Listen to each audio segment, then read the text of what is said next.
¿Qué me va a decir? No. Bueno, ¿pusiste a grabar? Sí. Puse. Bueno, Daniel Freire, licenciado en Magíster en Física por modelar en el grupo de Psiconomía. Posteriormente realizó su doctorado en Ingeniería Física sobre implementación computacional de la interacción sólido-fluido para el modelo CAFA 3D.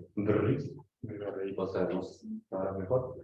Bajo la tutoría de Gabriel Usera, conclusión en 2018, y actualmente es investigador grado 1 en el CNI y grado 3 depresivo en el grupo de Física Lineal, y ya continuamos su actividad de investigación en la ingeniería de fluidos, principalmente vinculado a los flujos turbulentos. Yo no voy a hablar de Todo online. todo está online. Todos fuentes turbulentas en medio certificados. Un viaje de más de 10 años, pero bueno, tu historia, digamos. Básicamente. Bueno, primero agradecer a los organizadores, a Gonza que me contactó, a un seminario, y a Flo, que es la organizadora, y bueno, a todos los presentes acá por Zoom. Cuando surgió la propuesta del seminario, por supuesto pensé primero en qué artículos centrarme, en qué trabajo puede ser trabajo reciente, además no solo en fluidos últimamente, todo en otras líneas. Pero ahí me atacó un poco la nostalgia y se me ocurrió hacer un poco un raconto, digamos, lo que hemos hecho, los distintos enfoques de lo que hemos atacado este problema, que es el de las fuentes turbulentas en medios estratificados. Y es un viaje de más de 10 años, 13 casi. Bueno, como preliminar, definir un poco qué es una fuente. Podemos tener tres situaciones cuando entra un chorro de fluido en un medio fluido. Puede darse que la densidad del fluido que se inyecta tiene la misma densidad que el fluido ambiente. O puede ser, por ejemplo, como el segundo, aire caliente, o sea, estamos hablando de un fluido menos denso que entra a la atmósfera. O el tercero, agua que se inyecta verticalmente en aire. Entonces estamos hablando de un fluido más pesado o más denso. Y la diferencia en estas situaciones es que la fuerza de flotación, la B, en el primero, como tiene la misma densidad, es nula. En el segundo, como es más liviano, el chorro, entonces acompaña la velocidad del jet. Y en el último, es opuesto. Se opone porque es más pesado. Entonces, ahí tenemos la clasificación de las tres situaciones posibles, que se le llama jet al primer caso, pluma al segundo caso, y fuente al que nos vamos a centrar. Bien, entonces, por ahora tenemos el primer ingrediente, que es una fuente. Luego hablamos de fuentes en medios estratificados. Un medio estratificado sabemos que es cuando un fluido está organizado en capas, cada capa con distinta densidad. ¿Sí? Entonces, ¿cómo entra una fuente? Es un chorro de fluido en un ambiente que es estratificado a una menor densidad que el fluido que se inyecta, porque tiene que ser más liviana la atmósfera. ¿Cómo entran esos dos componentes? ¿Cuál es la motivación, digamos? Entonces eso se remonta a otro lugar, que es lo que sucede en las noches claras y calmas, que es lo que se llama, el fenómeno que se llama la helada de radiación. Bajo esas condiciones, cuando el cielo está despejado, ausencia de nubes y no hay niebla, el suelo irradia energía hacia la bóveda celeste, ¿sí? Entonces se empieza a enfriar, y el aire que está entre medio empieza a generarse un gradiente de temperatura. Si fueran dos placas, una caliente y empieza a estratificar. Si hubiera nubes, se da el fenómeno de apantallamiento, no ve ese gradiente de temperatura, entonces no se da este fenómeno. Tiene que ser una noche despejada y en ausencia de vientos, porque si hay vientos, se mezclan las capas de aire, entonces digamos, se uniformiza y no se da el fenómeno de la helada de radiación. Cuando se da ese fenómeno, se llega a lo que se llama una inversión térmica, en el que el aire más frío está contra el piso, o más denso, y en altura aumenta la temperatura o disminuye la densidad. Al final de la noche, se llega a una configuración como esta, donde el aire más frío, que es el azul, está contra el suelo, y la temperatura aumenta con la altura. En los primeros, digamos, 100 metros, bueno, Nicolín no puedo corregir, pero tenemos entendido que se puede aproximar bastante bien con un perfil lineal. Bastante bien en los primeros 100 metros. Pero bueno, es una aproximación. Pero ¿cuál es el problema con esto? El aire frío, que está contra el suelo, puede descender por temperaturas muy bajas y puede generar daños en cultivos. Frutos, puede matar el tejido, de los productos, etc. Entonces, se pueden generar grandes pérdidas. Entonces, hay distintas estrategias de control de ese tipo de heladas, como puede ser quemadores, o sea, meter tanques con combustible y quemarlos alrededor de cultivos, o el riego de los cultivos, o las máquinas que se llaman wind machine, que son como grandes ventiladores con turbinas, que se ponen a batir el aire de manera que se uniformiza la atmósfera sin, como está el viento, no uniformizarse. Todos esos métodos son costosos, tienen su contraparte, además pueden ser contaminantes, como bueno, una máquina de esas trabajando, o quemar combustible. Se pueden generar plagas en el caso de riegos. Entonces, surgió, por la década del 90, un invento de la empresa de Rafael Warga, que es el sumidero invertido selectivo. Entonces, ¿por qué ese nombre y cómo funciona? Si nosotros tuviéramos esto, imaginémonos que esa configuración que tenía recién fue un recipiente de fluido, y yo quiero sacar el que está más abajo, ¿no? El azul que está más abajo. Y yo pudiera, de algún modo, hacer un agujerito abajo, que saliera bien lento, un pequeño agujerito de manera que baja bien lento, lograría sacar el fluido azul, y cortando en el momento justo, removería la capa de fluido que me está molestando. Bueno, no puedo hacer eso. Entonces, lo que hace ese sumidero, lo que hace es removerlo, pero eyectarlo. Por eso se llama invertido. Es un sumidero invertido selectivo, porque está dimensionado las velocidades para que solo remueva las capas más bajas, ¿no? Que no genere una velocidad muy grande y que saque en saco. Está dimensionado para eso. Además, esta pollera que, digamos, que tiene el sistema consiste en un recinto circular y adentro hay una hélice. Eso es lo que... En eso consiste el sistema. Bueno, y esas es las siglas. Bien. ¿Y cómo funciona? Porque uno dice, si yo remuevo el aire frío, lo eyecto, y el fluido vuelve a caer contra el piso, no gano nada. Vuelve el frío contra el piso, no gana nada. Pero lo que sucede es que el aire frío, que es removido, a medida que sube, tenemos un flujo de corte que va incorporando fluido del entorno, se va mezclando, alcanza una altura máxima, ¿sí?, en la copa de esa subida, y ahí empieza a caer. Pero su temperatura ahora no es la misma que la original. Ahora está más caliente que la original. Entonces, cuando cae, encuentra en alguna altura intermedia una capa donde la densidad es similar, y ahí es donde se empieza a expandir, y ya no vuelve al piso. Entonces logro remover ese fluido, y es como que dice el agujerito es aquel que estamos hablando. Entonces este sistema ha mostrado ser muy eficiente. Bueno, hay una página, se puede encontrar mucha información. Bien.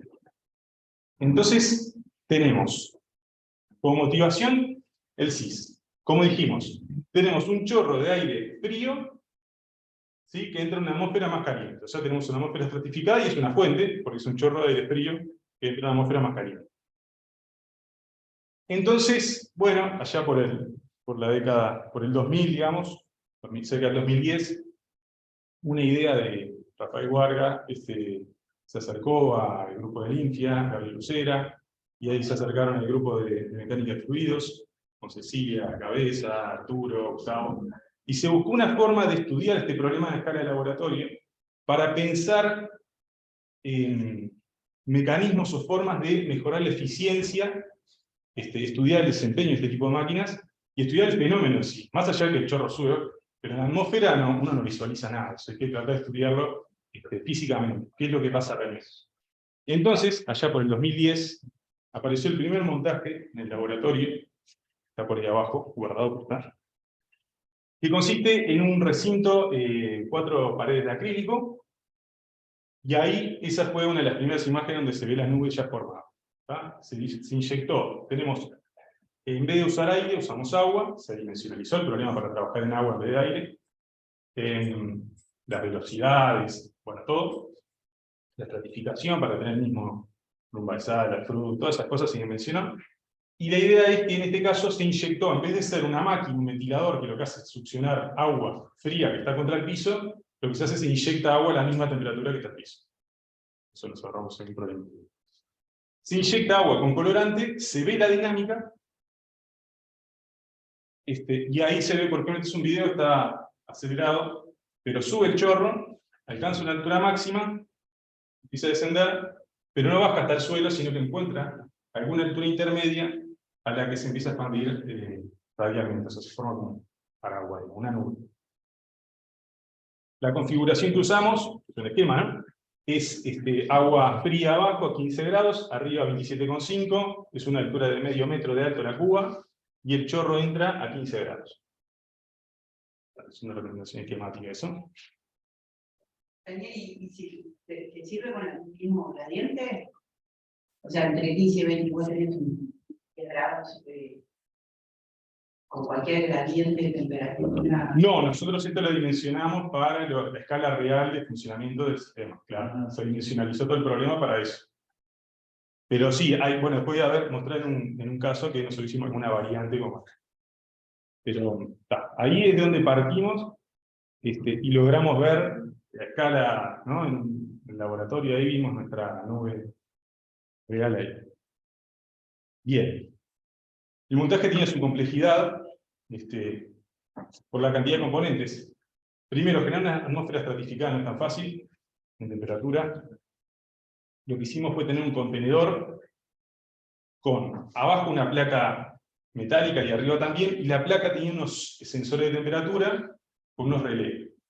Se colocaba abajo un serpentín en contacto con la placa de abajo, y si la temperatura de la placa de abajo subía de 15 grados, se circula agua fría, todo programado, ¿no?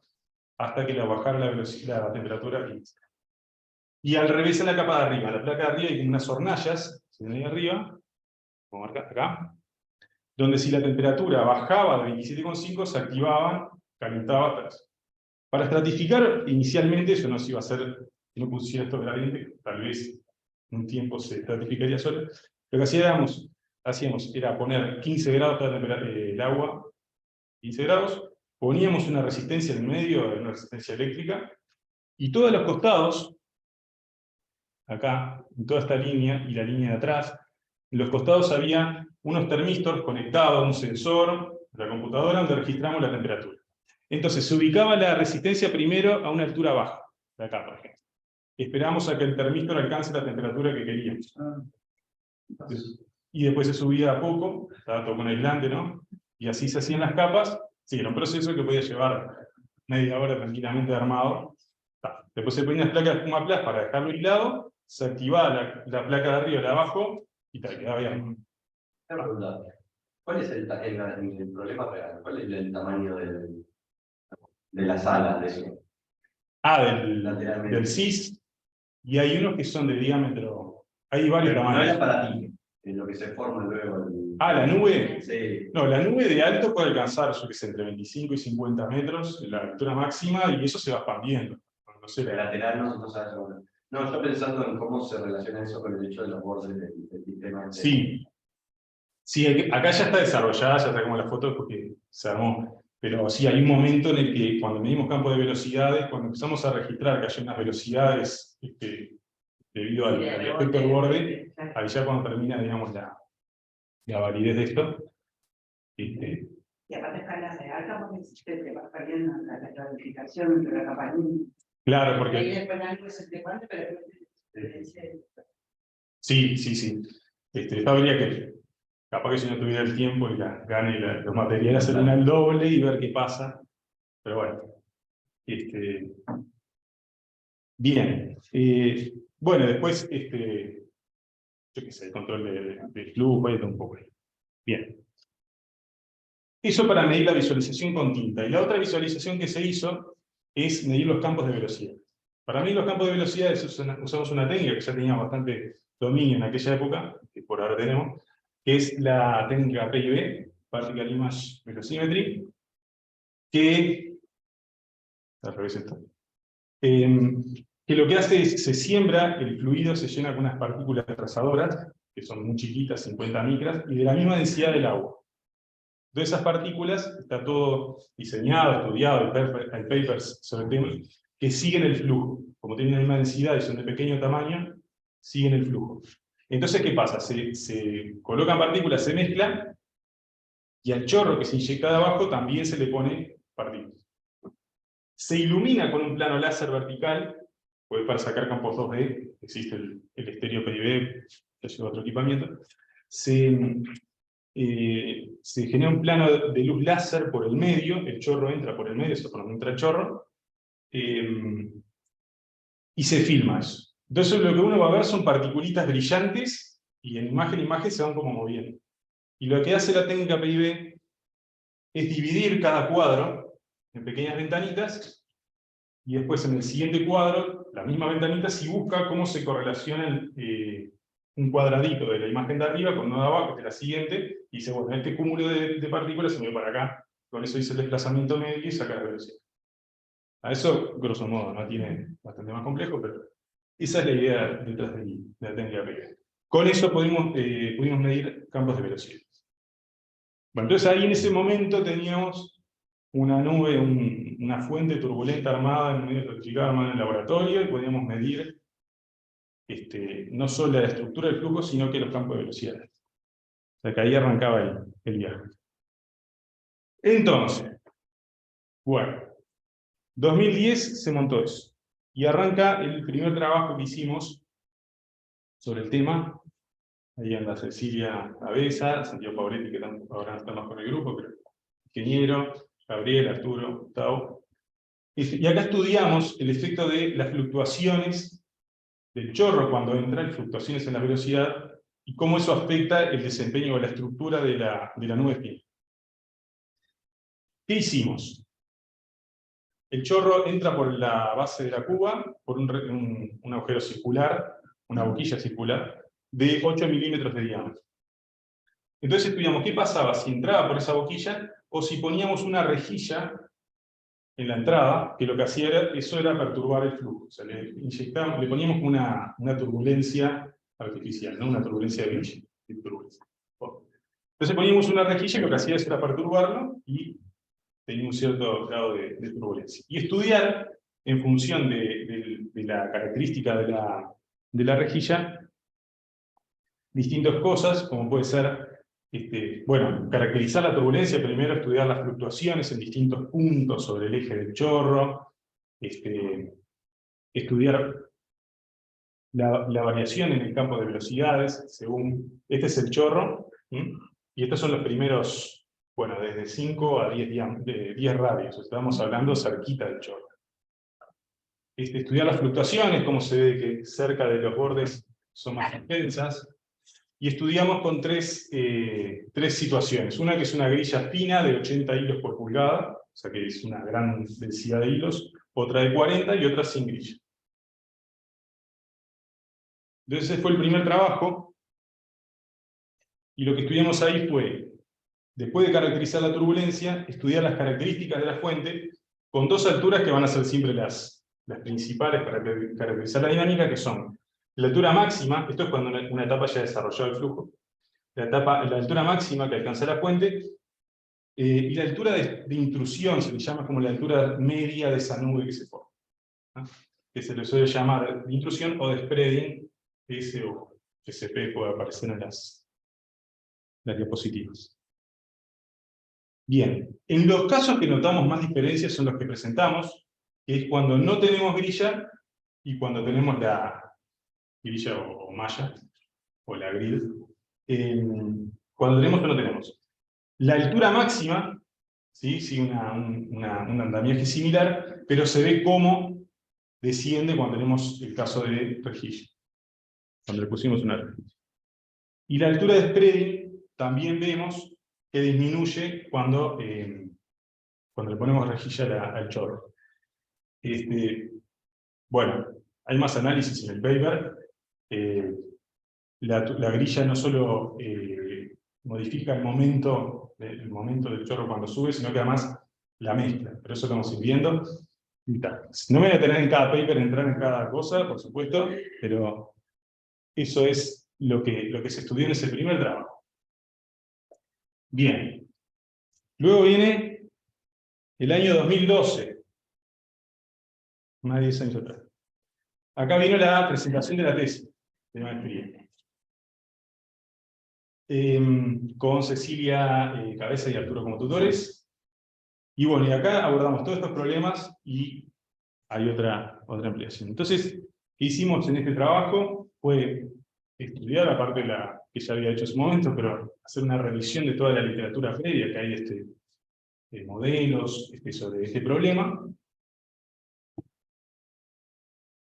Estudiamos los 3 casos que recién dije, caso sin rejilla, con una rejilla más fina, y además estudiamos la situación, porque no hay que olvidarse que esto es una hélice del CIS. ¿Qué pasa cuando la hélice, el giro que le da el chorro cuando es eyectado? Entonces, ahí, para hacer no vamos a poner un ventilador, lo que hicimos fue poner en el tramo previo a la entrada, en el tramo de manguera previo, colocamos así, 2 tipos de ¿hola? 2 tipos de tirabuzón, que lo que hacía eso es darle un giro o un swirling. ¿Cómo medimos ese swirling? Bueno, en vez de poner el plano vertical de luz láser, lo pusimos horizontal, y a una cierta altura. Y de esa manera vimos la componente tangencial de la velocidad. Y vimos que en promedio la componente tangencial de la velocidad, hasta cierto tramo, se mantenía bastante lineal con la distancia, y la pendiente de eso se define como la pendiente es el omega, pero bueno, a partir de eso se calcula el swirling. El B, digamos, el tirabuzón B, tiene un swirling más grande que el otro. Bien, entonces la idea era incluir ese otro efecto. Se hizo toda una caracterización de la turbulencia, se pasó por otras dimensionalizaciones, otros trabajos similares que hay que también estudiar el efecto swirling, con chorros sin estratificación, solo chorro. Y se pasó a estudiar las mismas alturas que antes hablamos. Como vimos, en azul es el caso sin rejilla y sin swirling, en el caso del chorro que entra libre, tiene las mayores alturas. Después, en triángulo son las 2 rejillas. Las rejillas dan alturas, si bien se están por debajo del caso laminar, mirá, llamémosle el chorro libre, entre sí dan parecidos. Y el caso con swirling, entre los 2 dan similares, pero dan significativamente más bajo. O sea que ahí tenemos un efecto de que el giro ese que impone las hélices hacen bajar la eficiencia en cuanto a la altura máxima. Por otro lado, la altura de spreading, que es donde la nube se va a ubicar, que tan lejos se va a ubicar del suelo, también se ve significativamente disminuida, afectada por el swirling. Y si bien las rejillas lo hacen bajar, el peor efecto, digamos, lo ve el swirling. Bien, entonces el swirling parece que está perjudicando por todos lados eso. Y después surgió la idea de estudiar la mezcla, la eficiencia de mezcla de estas 3 situaciones. Entonces, ¿cómo podemos hacer eso? Bueno, ya que tenemos filmaciones del chorro con tinta, podríamos estudiar, a ver, el chorro, cuando tiene color rojo máximo, digamos, cuando inyectado, vamos a llamarle concentración 1, 0, donde no hay colorante. Y el medio, cada matiz, en realidad se debe a mezcla, con el ambiente, difusión. Entonces lo que hicimos fue calcular el área donde haya colorante mayor a 0, el contorno, digamos, todo el área esa, en función del tiempo, para todas las situaciones, para todas las configuraciones. Y lo que vimos es algo que tal vez, bueno, nos esperábamos, ¿no? Que el caso del chorro libre, sin ninguna perturbación, sin ninguna turbulencia agregada, es el menos eficiente, que crece más lento el volumen coloreable, ¿no? Pero que sería el menos eficiente en la mezcla. Luego, a medida que aumentamos el swirling, el chorro se hace más eficiente en la mezcla, pero los más eficientes son cuando tenemos rejilla y no tenemos swirling. O sea que la turbulencia, la fluctuación en la velocidad de entrada beneficia significativamente la mezcla, pero el swirling, si bien la mejora, no tanto como la fluctuación. O sea que sería interesante tener fluctuación y no swirling. Porque las alturas máximas del swirling eran medio parecidos, si vos tenías chorro o... Entonces, esta eficiencia de la mezcla, como ahora estás tomando el área, también te está representando el cambio que vos tengas en la extensión horizontal de este paraguas. Claro, claro. La extensión horizontal y que tanto se abre, también puede ser que se abra. Claro, porque la altura no te cambia. No, pero la nube puede ser un poquito más estrecha. no sé, eso no lo llamo a caracterizar, ¿no? Pero Porque a veces lo que vos querés llegar a obtener es como una mayor eficiencia espacial en horizontal del instrumental, que tiene una área mayor. pero en la remoción del fluido. En el fluido que te remueve abajo. Arriba, que esté lejos, que se mezcle lo más rápido posible, ya está. Pero lo que nos importa es que saque mucho fluido abajo. Claro. En ese punto, pero también estudiar ese tipo de cosas, si beneficia, si no beneficia, que la nube esté muy cerca del piso, que se nos empieza a acercar, esta es la parte media, pero puede ser que la nube ya esté media como por tocar el piso y ahí te empieza a complicar. Okay. Entonces ahí, ¿cómo se va a decir? Depende de la longitud de dificultad. No, ¿cómo eran comparables estos tipos de inyecciones? Porque me imagino que en el caso del problema real está relacionado con la potencia de la máquina, que siempre es la misma. En este caso, la velocidad en esta dirección es la misma. El caudal es siempre el mismo, eso es verdad. El caudal que inyectamos es siempre el mismo.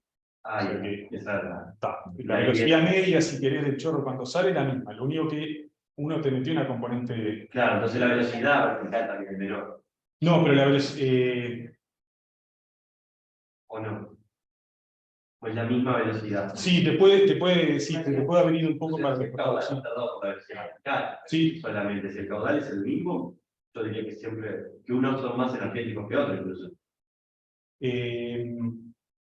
Pero no sé, te pregunto. No, porque en realidad, claro, el caudal, ¿cómo lo controlamos? El caudal era un aparatito que era el caudalímetro que estaba antes de toda esta entrada.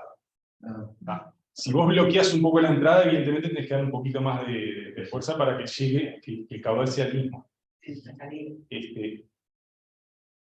Pero vos el caudal que le está pasando es siempre el mismo. Lo que pasa es que capaz, como decís, si vos le pones una rejilla y te divide de un lado para el otro, parte del caudal, de la velocidad se te va por otro. El momento se... Claro. Al momento sale el mismo. Entonces vos le das la misma potencia, o sea, le das el mismo caudal, es como que vos le metés la misma cantidad de aire de algún modo a la máquina y una te puede dar menos o más altura, porque claro, lo desvías. Y bueno, y a partir de eso habrá que ver si quieren que esté más, o sea, a qué le llaman más eficiente, si puede ser la eficiencia para la mezcla o que no esté muy cerca del piso de la nube. Pero bueno, nosotros en este estudio logramos llegar a esas conclusiones. Y así surgió, con 10 años menos, la defensa con desiderio. Bien. Tendría que haber puesto el otro más grande. No, bajar resolución. Espero que no me maten. Bueno, ese mismo año, yo ahí no colaboré, pero lo voy a mencionar porque van a estar en una línea de trabajo, surgió la pregunta, ¿qué pasa si en vez de inyectar el fluido, hacemos lo de removerlo de la superficie de la cuba? Entonces, claro, como decíamos, nosotros inyectamos el fluido, como se ve en la figura de la izquierda, es la parte de abajo de la cuba donde entraba el chorro. En la foto de la derecha vemos el orificio por donde entra el fluido. Y lo que hicieron en este trabajo fue Ana Urquiola y Nicasio Barrere. Ana es ingeniera del INFI, y ese trabajo fue en la pasantía de carrera, acá en 2012. Lo que hicieron fue cambiar la pieza por una pieza que, vista de arriba, es así. Esto se coloca al ras de la cuba, del piso de la cuba, y acá hay una ranura, vamos a marcarla acá hay una ranura, por donde se va a succionar fluido, se succiona, entonces lo saca de la atmósfera, del piso, digamos, del recinto.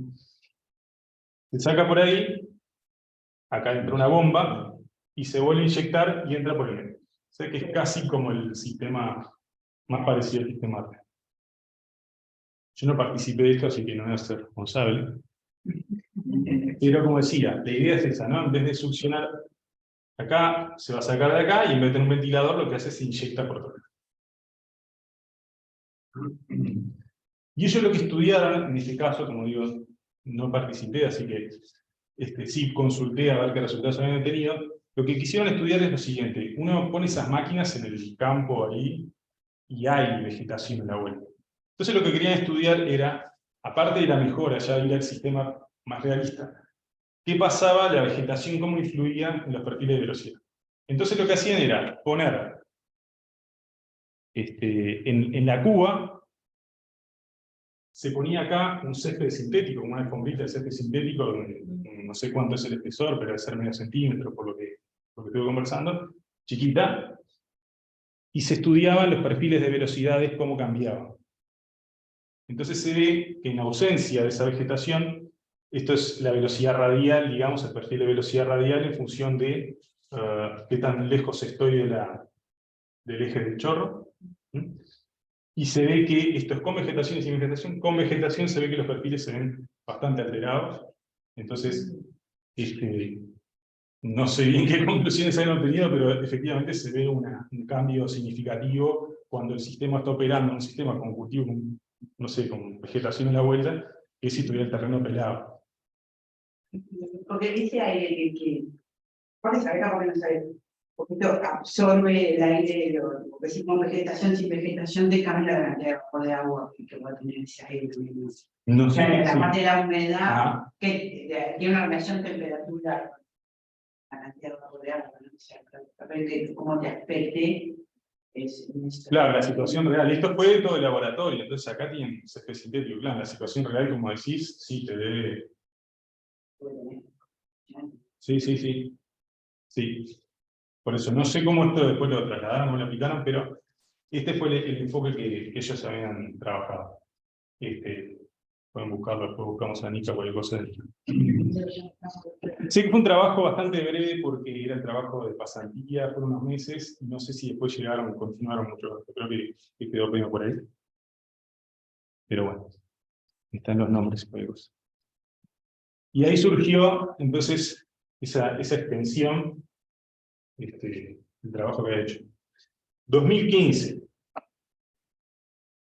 Ahí surge un trabajo con Sandra Kahn, Silvia Cabeza, Dos Huilás, donde se estudió de que nosotros teníamos los campos de velocidades medidos, teníamos alturas, pero decíamos, ¿cómo estudiar estas estructuras? Pues se formaban estructuras, remolinos, cosas que no sabíamos ni cómo procesar esa información. Entonces surgió la idea de trabajar con las POD, que son la Proper Orthogonal Decomposition, que es una descomposición de modos normales, que lo que hace es como captura una cierta cantidad de campos de velocidad tipo foto,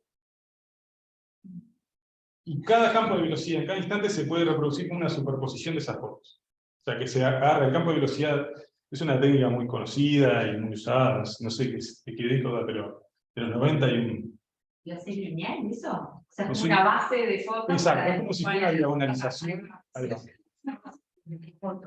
Ahí va, Es una base perfiles donde cada vector, digamos, es una foto, un campo de velocidad. Ahí va, Es independiente. claro. Ahí va, son independientes, y además cada uno tiene asociado un peso, un lambda, y se ordenan de mayor a menor, y se van, cuanto más agarre, más precisamente puedo reproducir mi campo de velocidades en cada instante. La idea es estudiar, y como vemos en este trabajo, que con cuántos modos normales de estos puedo reproducir campo de velocidades real. Acá hay, a modo de ejemplo, ¿cómo se ha puesto? ¿Así? Sí. Bueno. Del lado izquierdo tenemos el caso sin rejilla y el caso derecho con rejilla. Y lo que se ve es... ¿Podés ocultar ahí donde está el más? Ahí, eso, ocultar controles. cosas flotantes. Perfecto. Los primeros modos normales corresponden básicamente al campo medio, velocidad. Y después tenemos los siguientes modos, el modo 2, el modo 3, y esto modo 1, 2 y 3 para el caso con rejilla. Entonces en cada instante sumo una componente de este, más una de este, más una de este, y reconstruyo con eso el campo de velocidad. Los coeficientes, también la técnica, aplicando la técnica de los coeficientes, el peso de cada modo, cambia con el tiempo. ¿Ah? Y la idea es, lo que nos ayuda es Si en algún momento vemos que hay un coeficiente que se dispara en comparación con los otros, por ejemplo, por un par de segundos, podemos decir que en ese momento la estructura que domina es esa, y ver qué está pasando en ese momento. Entonces, de esa manera, en ese trabajo, bueno, esto es un resumen muy pobre de lo que es, pero este es el campo real. Por ejemplo, a los 16 segundos es el caso Grill, si no me equivoco, ahí va, con rejilla. Se ve esto. Bueno, si uno agarra el modo normal, a los 16 segundos el modo que preponderaba, no sé qué modo era este, pero es este, no sé qué número, y se ven unas celdas convectivas ahí arriba. Hay que acordarse que esto tiene un gradiente de temperatura, es un chorro, o sea, hay no solo hay velocidad, sino hay que convección debido a los cambios, a la diferencia de temperatura. Se ven unas celdas convectivas que ayudan a la mezcla. A los 26 segundos se ven que el coeficiente que ponderaba era otro, y se ven, acá es más difícil de ver, pero si uno lo mira acá, encuentra otro tipo de celdas convectivas. Con eso se estudia, se van analizando distintos procesos detrás de la mezcla. Bueno, el trabajo consistió en aplicar esta técnica, y se llegó también a una relación de dispersión, se verificó, hubo más cosas.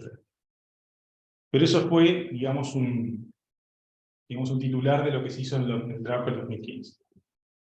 Una pregunta, por esos campos, las componentes principales, ¿hasta qué varianza han llegado a aplicar? Más o menos. ¿Cuántos modos decís? Claro, ahí tenés como, bueno, esto es a distintos tiempos. A distintos tiempos, sí. Nosotros vimos que, por ejemplo, con 4 modos, ya llegamos como arriba del 70% de la energía, si no me equivoco. O sea, que está muy bien. Sí. Llegamos.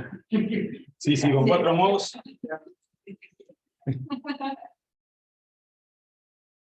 Bien. Claro, a medida que uno puede agregarle modos y sigue ganando energía. Pero ya con estos daba arriba del 70% de energía. Bien. Siguiente año, 2021. Bueno, en el medio pasó la tesis que decía Ponza, que fue más en el área mecánica y computacional, y ahí va a entrar en este trabajo justamente, fue en otro tema, pero con el CAFA también. Y en ese tiempo, Gustavo había empezado a proponer mejoras sobre los modelos teóricos existentes hasta el momento sobre las fuentes. Entonces, en este trabajo, la idea era pulir un poco esos modelos y ajustar el parámetro verificable, además hay parámetros de ajuste que hay que realizar con experimentación y con modelación. Entonces, en este trabajo, que anda por ahí el título, ¿qué se hizo? El modelo de referencia es un modelo súper viejo, el 56, que es el de Morton, Taylor y Turner, donde, bueno, propone diferentes ecuaciones, tanto para flujo de flotación, de momento, de masa, se dan unas ecuaciones diferenciales, y para la altura de spreading, proponen que esa altura es la altura a la que el fluido que lo rodea, digamos, el fluido de la atmósfera, tiene la misma densidad que tenía el fluido que ascendió cuando llegó arriba. O sea, el fluido subió, se mezcló, llegó arriba con una densidad. Por hay que buscar a qué altura era la misma densidad, y es ahí donde se va a esparcir. ¿Tá? Ese es el modelo simplificado, y es el modelo que estaba vigente. Bueno, en la dimensionalización hablan de que hay 3 parámetros que son los más, los que dominan la dinámica, que son el Brumbaitzal, el Froude y el alfa. El alfa es el coeficiente de entrainment, se llama. El modelo lo que dicen es la velocidad vertical del chorro y la velocidad con la que entra fluido al chorro. Desde afuera entra velocidad radialmente. La relación entre esas dos, hay un coeficiente de proporcionalidad que le llaman coeficiente de entrainment, y el de hipótesis de entrainment. Bien. En este modelo pudimos mostrar de que, en realidad, definiendo estos 2 parámetros, beta y eta, en realidad hay 2 parámetros, 3, con eso nos alcanza para caracterizar la dinámica. Este fue uno de los cambios. Y luego, otro cambio importante, que es creo que más pesado todavía, es, hay otros autores, Bloomfield y Kerr, que en la década de los 90 sacaron varios trabajos. En este en particular, dicen que la altura J es máxima o spreading, que las 2 alturas son una función de un parámetro solamente, un parámetro sigma, que está dado por, bueno, los flujos de momento de flotación. Dicen que solo depende de ese sigma. Bueno, nosotros, a partir de modelación y de experimentación, vimos la siguiente curva, tanto para altura máxima como spreading, pero sobre todo la de spreading es la que está abajo.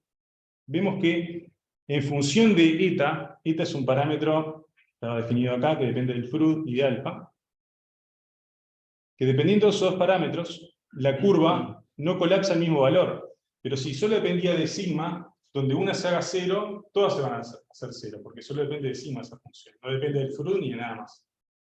Entonces acá encontramos ese problema, que no sucedía eso, y ahí empezamos a proponer mejoras para el modelo.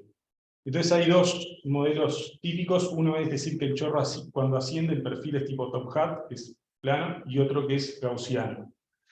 Cuando es top hat, dijimos, bueno, esta hipótesis que habíamos dicho que la altura de spreading es aquella en la que la densidad es la misma que, que la densidad del fluido cuando llega a la altura máxima, dijimos, eso no es tan así, porque el fluido cuando va cayendo se va mezclando todavía, se sigue mezclando. Entonces, hay que agregar algún parámetro gamma, que es un parámetro de ajuste, un parámetro gamma que pondere en realidad esas dos densidades. No va a ser ni una ni otra, sino que va a ser un parámetro gamma intermedio. Y con eso llegamos a una relación ahora entre las alturas máximas y el spreading, que es esa. Para el caso gaussiano también, propusimos todo puso unas adimensionalizaciones y con eso llegamos a estos otros modelos.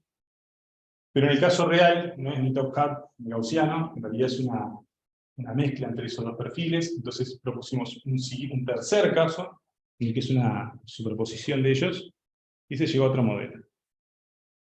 Entonces, barriendo con los distintos parámetros del problema, no solo logramos ajustar el parámetro gamma, que está en la referencia, no lo recuerdo, sino que además logramos validar el modelo. Logramos verificar en esas condiciones que ese modelo ajustaba muy bien.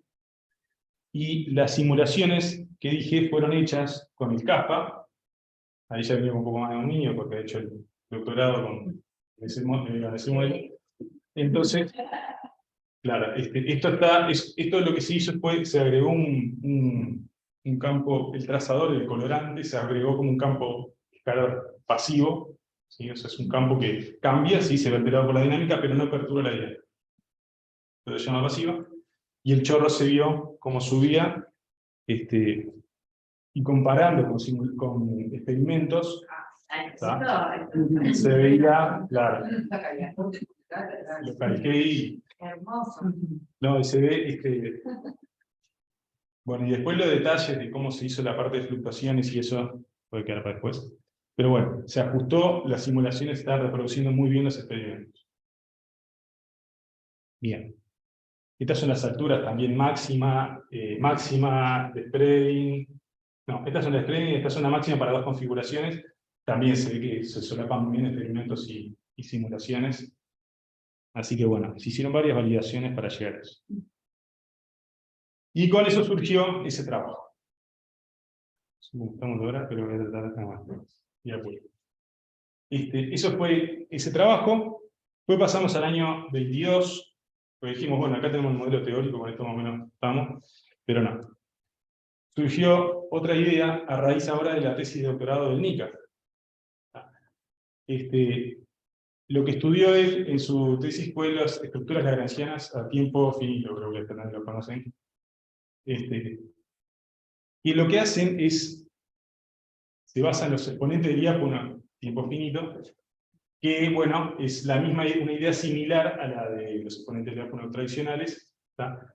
Pero bueno, la serie de datos, el problema que tenemos es que no tenemos la ecuación de la dinámica, sino que tenemos un muestreo a un tiempo finito de... Entonces se adapta, pero es la misma idea, donde el exponente del diácono una vez positivo significa que dos partículas que arrancan cerca se separan, de donde es negativo se atraen. Donde se separan se dice que son repelores, y donde se acercan son atractores. Entonces, obteníamos este tipo de estructuras, de este campo de colores, donde acá tenemos una estructura repelora, y eso tiene sentido, cuando una partícula se acerca ahí, se ve repelida, o sea, una partícula sube y se va de esa región. Acá una zona atractora, las partículas tienden a meterse en el chorro, además están, de acá se van metiendo, ¿no? por la succión, digamos, y acá se van hacia la nube. Entonces, con eso logramos una especie de organización del flujo. Para construir esto hay que seguir trayectorias de partículas. Para seguir trayectorias de partículas teníamos simulaciones. Nika sembró el dominio de partículas materiales, que se llama, y se sigue la trayectoria, y con eso una algoritmia. Acá voy a mostrar, por ejemplo, un videito a modo de ejemplo. Acá pusimos algunas partículas, acá otras y acá otras. Esto es todo más con el algoritmo. Y se ven cómo las partículas cerca de la base son atraídas, se eyectan.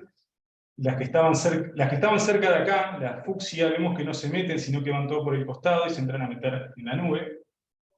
Pero lo interesante es que vemos que algunas partículas, como acá se ven unas rojas, que algunas se vuelven a reinyectar. O sea, no todas se van hacia la nube, sino que hay otras que vuelven a reinyectarse, o sea, hay como una especie de reentrainment, que le llamamos. No está el entrainment solo de acá, sino que algunas partículas que están cerca caen, algunas van para acá y otras vuelven a meterse. Después a la larga se empiezan a ir todas radialmente hacia la nube. ¿Por qué no es tan simétrico en la parte de la nube? O sea, no hay una simetría. ¿Izquierdo-derecho? Sí. Están resaltados por la derecha. Debería en realidad, pero hicimos la mitad, ¿no? Así que no hay ese efecto de... Una pelotita violeta, simétrico. Claro, o sea, si pusiéramos esto de este lado, De la parte izquierda, como que la nube azul esa, no, hay momentos en que no se expande tanto. No, pero ese es un efecto de las debe pelotitas. ser el ¿No? color de las cositas. Te engañas, te engañas. Pero ahí veíamos ese tipo de efecto y quisimos cuantificar eso. Tiene que ser. Sí, sí. Bueno, estar unos minutos. Entonces, a partir de eso, detectamos distintas estructuras, atractores, que son los azules. Hay uno más intenso porque es el que tiene coeficientes más altos, y otros repelores, que son los que están acá abajo y acá arriba. Y logramos, digamos, encontrar un camino de qué hace el flujo en realidad. O sea que las flechas blancas ascienden, salen, se van. Pero en algunas situaciones se dan el reentrainment está en rojo, bajo algunas condiciones. Y para mencionar, también cuantificamos, en función de las distintas características del chorro, cuándo se da reentrainment, en qué condiciones, cuándo se da arriba, cuándo se da abajo.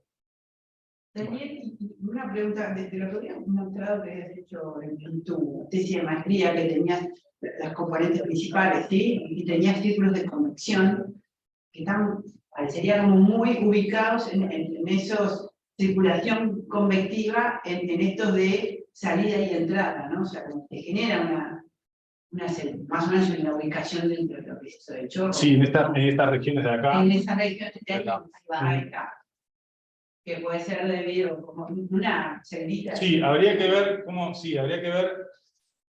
machear ahora, que por eso está bueno este repaso de la carrera, porque a ver cómo machear una cosa con otra, porque pasando dando tiempo pero sí, es interesante ver eso. Bueno, y ahí llegó el 2022, y para cerrar 2023, sigue dando trabajo la fuente. La máquina del CIS, la máquina que desarrolló Rafael Warner, está realizada para el control de heladas, y se encontraron otras aplicaciones en los últimos años. Después, en la última diapositiva, dejo unos links por si se quieren echar un poco más. Control de olores, control de niebla, control de polvo en minería a cielo abierto. De hecho, capaz que esta, no sé si han visto una noticia, pero en los últimos años se vio para el control se está viendo de implementar esta técnica para el control de niebla en el canal de Panamá. Capaz que viene, bueno, canal de Panamá. La niebla. El control de niebla. Entonces está Se está viendo el uso de eso. Y hay una carretera en Galicia que también se construyó, si tuviera Rafael, capaz nos puede contar en cuanto bien, pero después que estaba armada, todo, que se vio de que se generaba niebla y es una bruta carretera, y bueno, se está viendo y hay un llamado a proyectos, si el proyecto de controlarlo con los CIS estaba clasificando las etapas finales, no sé en qué va a quedar. O sea que el control, el uso del control de niebla ya, y ya fue implementado en la Ruta 3 en San José, cerca de una escuela. Después le dejo el link, pero ya fue implementado porque se veía en un bajo, se veía que se llenaba de niebla, y que se barría en Kona, mañana serían, bueno, día en Kona pues un niño, ¿no? Entonces, con esta técnica se vio que se podía enviar. ¿Por qué se apagaron las máquinas? Porque un vecino que no sé dónde estaba, dijo que hacía ruido, entonces ahora la máquina no está más. Bueno, niños contra vecinos, canal vecino. Entonces, bueno. Entonces, nosotros, la idea era ver ese factor, el polvo, la niebla, ese factor que se remueve, que no vuelva a tener contacto con el piso de nuevo. ¿Bajo qué condiciones queremos que nosotros el aire frío no vamos a pensar, pero pensémoslo como que el aire frío encapsula esos fenómenos, esos contaminantes, pues entre comillas? Estudiar bajo qué condiciones no se ve esto, que el chorro colapse.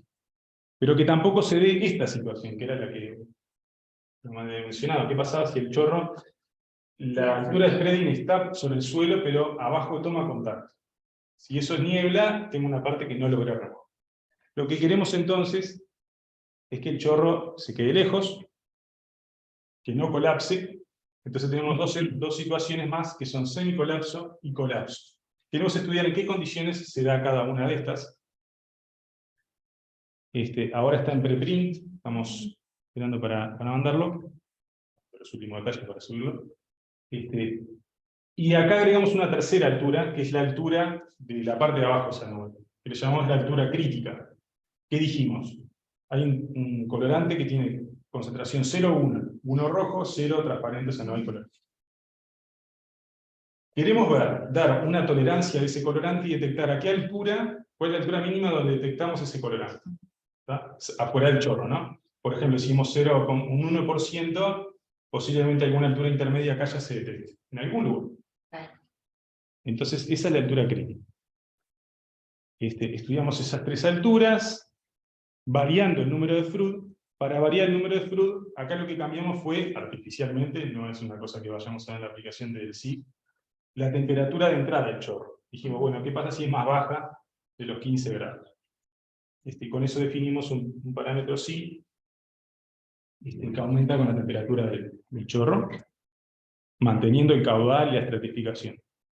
Y lo que llegamos fue un diagrama de colapso, esto sí que es de sierra, un diagrama de colapso donde tenemos, en función de ese factor psi, que depende del Froude básicamente, y en función de la fluctuación del chorro, qué tanta fluctuación de velocidad tiene el chorro a la entrada, se ve como hay una región bastante robusta acá, de colapso, o sea que si estoy para una temperatura de chorro dado, no importa la fluctuación que meta, básicamente va a colapsar siendo el chorro. Hay una situación de no colapso, y esta es la de semicolapso que tampoco la queremos. Y acá las estrategias. ¿Cómo puedo hacer si estoy en una situación de semicolapso para pasar a no colapso? Bueno, una posibilidad es aumentar la temperatura del chorro de entrada. Si arranco en un punto por acá, por ejemplo, si arranco en un punto por acá, aumento la temperatura del chorro y salgo a la situación de no colapso.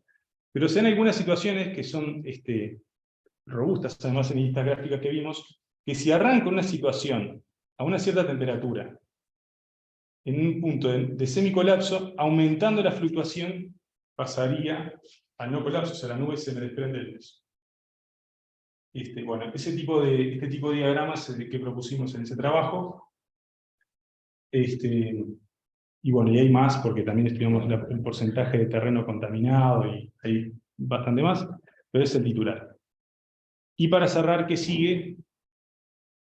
Y hay ideas varias para seguir estudiando, que son, ¿Qué pasa si el chorro le pusiéramos un calentador al aire cuando se remueve? O sea, que al principio es una pluma y después es una fuente. ¿Qué pasa? Caracterizar la dinámica con swirling, porque todo esto nos basamos mucho en las fluctuaciones, pero nos falta ahondar un poco más en el swirling. ¿Qué pasa si estudiamos ahora con las partículas? Dijimos, una partícula está en un punto, se fue a parar a tal otra con esto de los cálculos de sónica. Bueno, con eso tratar de encontrar una conectividad, como si fuera una red de espacio, una partícula está acá, fue a parar acá, entonces están conectadas, y así hacer una caracterización de otro lado, connectivity, betweenness, cross correlation. Hay otra opción parecida a la POD, que es la DMD, y después seguir una aplicación más concreta de saber ir a cómo modelar más realista, de forma más realista el tema de polvo y niebla. ¿A qué se llama eso? De remoción de polvo y niebla, dentro de qué? ¿Qué es lo que querés? Bien. ¿Cuál es el problema ahí? Bien. Ya voy a eso. Acá dejo las referencias y acá hay unas referencias a la página de las aplicaciones. El control de polvo se da, yo era Rafael que lo voy a explicar mejor, en los rajos, en minería a cielo abierto, cuando está el rajo. En Chile, un minero que vino a consultar a la empresa, muchos años, ¿qué pasaba? En pueblos lejanos se veía de pronto polvo, y no eran noches que había muy ventosas ni nada de eso, no se entendía por qué pasaba eso. Entonces,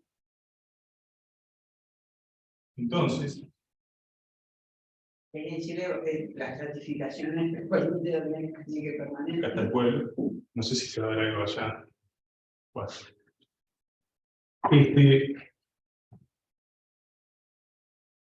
Lo que sucedía era una dinámica así. Venía durante las noches claras y calmas, se daba la estratificación, bajaba viento, y lo que hacía Dani, era... Sí. si podés, porque tenés el fondo. Eso, yo sé que hay una forma, se hace. Es el video, no es el video, ¿no? A ver. En la flechita del video. Desenfocar. Creo que tenés seleccionado desenfocar fondo. Ahí. ¿Sí? ¿Está mejor? ¿Se ve esto? Poner la flechita, pues. Sí, ahora se ve mejor. Igual era, ¿qué pasa? Si acá está el rasgo, lo que hace el viento durante las noches claras y calmas se estratifica, aire pesado, cae aguas abajo, digamos, va cayendo, se generan unos vientos importantes, se llaman vientos dependientes, slow wind, baja, y lo que hace es remover polvo de acá. Y ese polvo se va propagando y va llegando a pueblos que están lejos de donde está el rasgo. El problema para la minería es, bueno, la gente que está ahí, hasta ahí, pero la gente que está en pueblos lejanos empieza a ser un problema, cuando empiezan las demandas, bueno, después, bueno, realmente se trata de otra forma. Pero... Entonces, lo que la máquina esta, la estrategia, es generar una cortina, puede ser cortina neumática o de vegetación, y colocar las máquinas acá, que lo que hacen es remover el aire que va bajando, como atajarlo y tirarlo para arriba. Cuando lo tirás, la idea es que se va diluyendo, y la concentración de polvo que puede llegar lejos, donde caiga, es muy baja. Entonces deja de ser nocivo, digamos. Pero la estrategia del CIS para controlar este tipo de problemas es así. Pero te cambia como la estructura ingenieril, ¿no? Porque ya venís con un flujo que viene con una velocidad Sí. que es, digamos, no es lo mismo en una calma de lo que es para la... Claro, lo que pasa que, sí,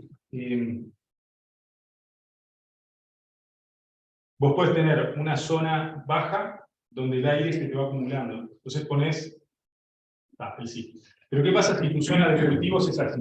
Está acá abajo. El aire va a venir, entonces la que tenés acá es atajable. Ahí se usan o vegetación, que lo que hace es ya frenar un poco el aire, y acá como lo encapsulás y lo tirás para arriba, o también existen las cortinas neumáticas. Hay un aparato que también está patentado por la empresa, se llama JetSys, que es como un aire impulsado desde acá, que genera como que lo frena, lo ataja y lo levanta. Esas son como las estrategias.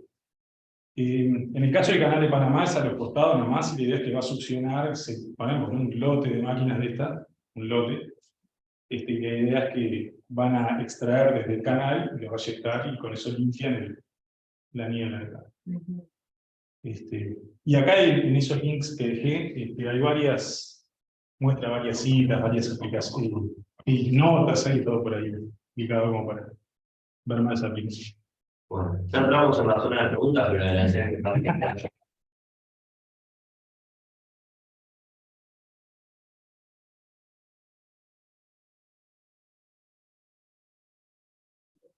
Bueno, ¿más preguntas?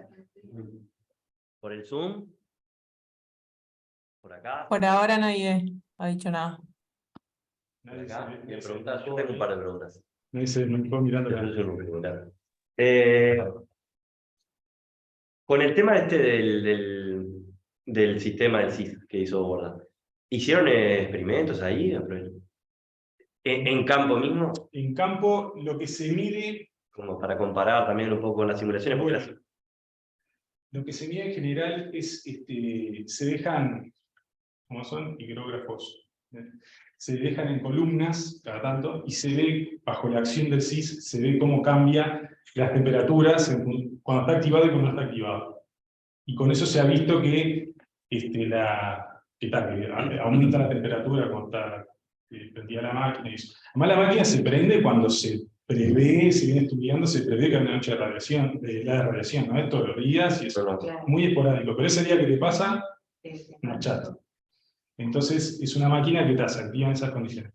Y ellos miden en esas condiciones, cuando está prendida, se han hecho mediciones y se ve que la temperatura aumenta. No se han puesto a medir si capaz que a qué altura llega y eso, pasa que... No, sé, no, yo un poco apuntando a los experimentos, ¿sí? Comparar un poco con... Porque... Sé que se ponen columnas con esos sensores, tanto en partes bajas como en partes altas del terreno. Llegan unos cuantos metros, como te diría, no sé, voy a decir, pero 10 metros, no, 10 metros, 20 metros, una cosa así. Porque la idea es que quieren ver si la temperatura en el terreno no es peligrosa, pero no lo que pasó con la nube. Y es más para la aplicación en el control del terreno. Creo que se colocan cada 5 metros y me suena así 20 o 25 metros. Me suena haber visto. Yo preguntaba en realidad conectado con otra pregunta, porque toda la primera parte de las mediciones que hacían con el chorro de agua, con el jet de agua y eso, en realidad es más bien un fluido incompresible.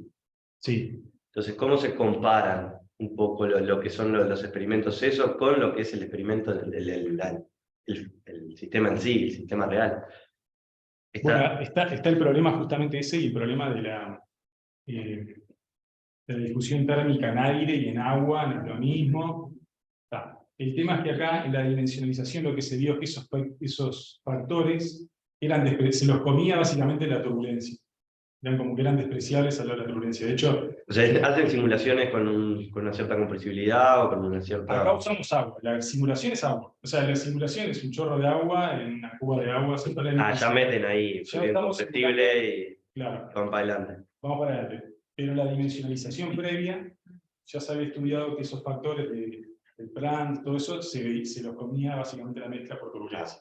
Igualmente, es un buen punto, porque igualmente siempre pensé que en algún momento me voy a sentar y tratar de hacer una simulación ya con aire, simulaciones, pero siempre quedando en el leve. Pero todo el fluido es turbulento, toda la pluma y todo el...